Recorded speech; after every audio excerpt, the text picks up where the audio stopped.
ملک میں طوفانی بارشوں کی وجہ سے بہت زیادہ نقصان ہوا ہے فصلوں کا۔ زمیندار بیچارے پریشان ہیں۔ گندم کی فصل بری طرح متاثر ہوئی ہے، لیکن اتنا نقصان ہونے کے باوجود بھی ایک زمیندار سچے دل سے توبہ کرنے کو تیار نہیں۔ وہ دین اسلام سے محبت کرنے کے لیے تیار نہیں۔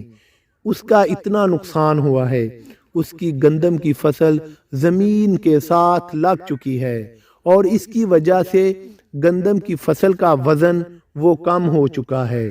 لیکن زمیندار ایک مسلمان سچے دل سے توبہ نہیں کر رہا۔ وہ پاک رب، وہ اپنے بندے کو سمجھاتا ہے بار بار کہ میں کسی وقت بھی کچھ بھی کر سکتا ہوں، میں تیرا مال و جان تباہ و برباد کر سکتا ہوں۔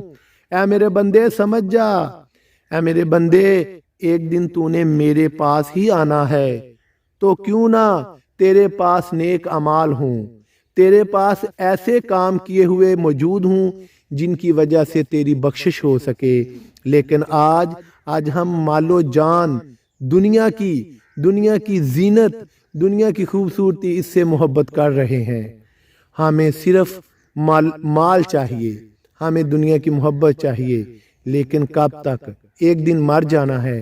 ہمیں سچے دل سے توبہ کرنی چاہیے اور دین اسلام سے محبت کرنی چاہیے، پھر ہمارے مال و جان میں برکت پڑ جائے گی، وہ برکت جو ہماری بخشش کا ذریعہ بن سکے گی۔